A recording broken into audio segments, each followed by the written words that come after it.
जय श्री कृष्णा। आज हम भागवत गीता के दूसरे अध्याय सांख्य योग के 49वें श्लोक की व्याख्या पढ़ रहे हैं। अगर वीडियो अच्छी लगे तो वीडियो को लाइक करें और चैनल को सब्सक्राइब करें। व्याख्या: बुद्धि योग अर्थात समता की अपेक्षा सकाम भाव से कर्म करना अत्यंत ही निकृष्ट है।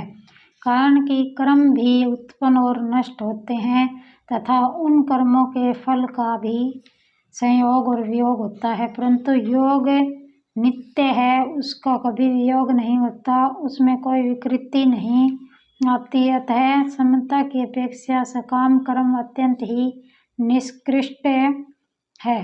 संपूर्ण कर्मों में समता ही श्रेष्ठ है। समता के बिना तो मात्र जीव कर्म करते ही रहते हैं तथा उन कर्मों के परिणाम में जन्मते मरते और दुख भोगते रहते हैं। कारण कि समता के बिना कर्मों में उद्धार करने की ताकत नहीं है।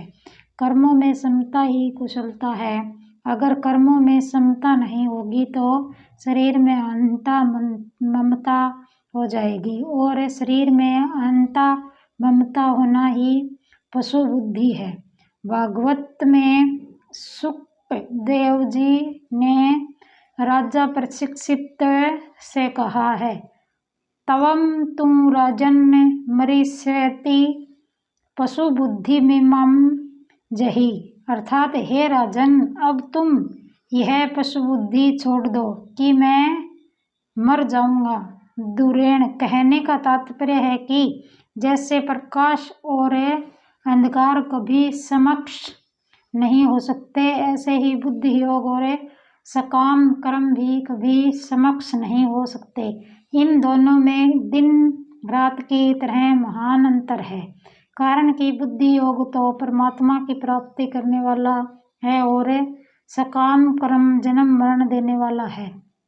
तू बुद्धि की शरण ले, समता में निरंतर स्थित रहना ही उसकी शरण लेना है। समता में स्थित रहने से ही तुझे स्वरूप में अपने स्थिति का अनुभव होगा। कर्मों के फल का हेतु बनना अत्यंत निकृष्ट है। कर्मफल, कर्म सामग्री और शरीर आदि कारणों के साथ अपना संबंध जोड़ लेना ही कर्मफल का हेतु बनना है। अतः भगवान ने 47वें श्लोक में मां कर्म फल हेतुर्भू कहकर कर्मों के फल का हेतु बनने में निषेध किया है। कर्म और कर्मफल का विभाग अलग है तथा इन दोनों से रहित जो नित्य तत्व है उसका विभाग अलग है। वह नित्य तत्व अनित्य कर्मफल के आश्रित हो जाए, इसके समान निकृष्टता और क्या होगी। परिशिष्ट भाव: योग की अपेक्षा कर्म दूर से ही निकृष्ट है, अर्थात कल्याणकारक नहीं है।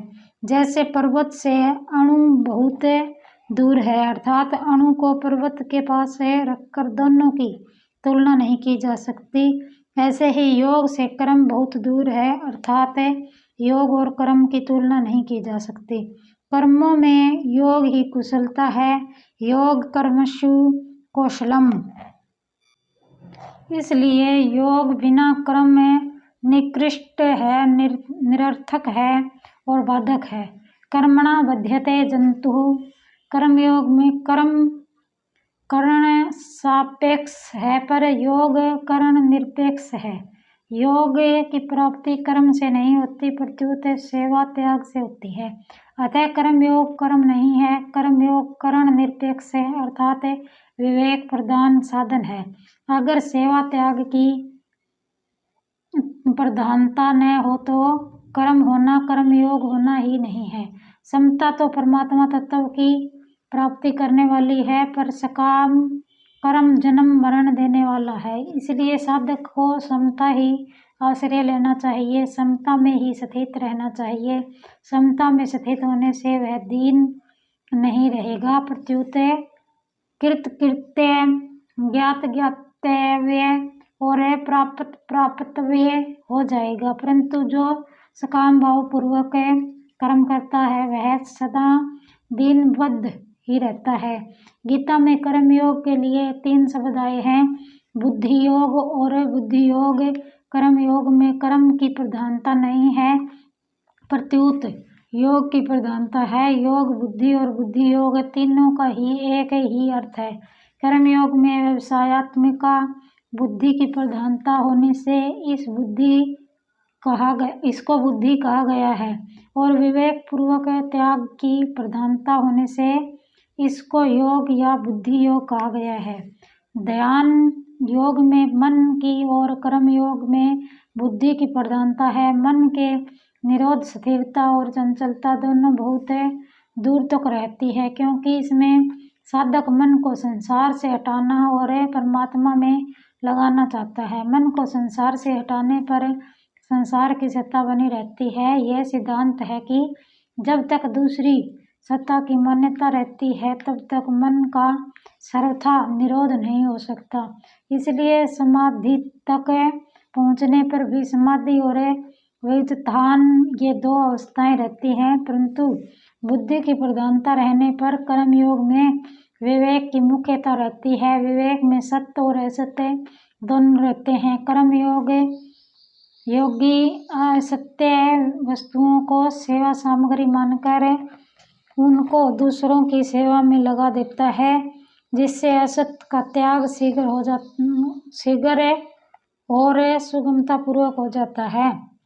मन का निरोध करना निरंतर नहीं होता, प्रत्युत समय समय पर और एकांत में होता है, परंतु व्यवसायत्मिका बुद्धि अर्थात बुद्धि का एक निश्चय निरंतर रहता है। संबंध पूर्व श्लोक में जिस बुद्धि के आश्रय की बात बताई, अब आगे के श्लोक में उसी बुद्धि के आश्रय का फल बताते हैं।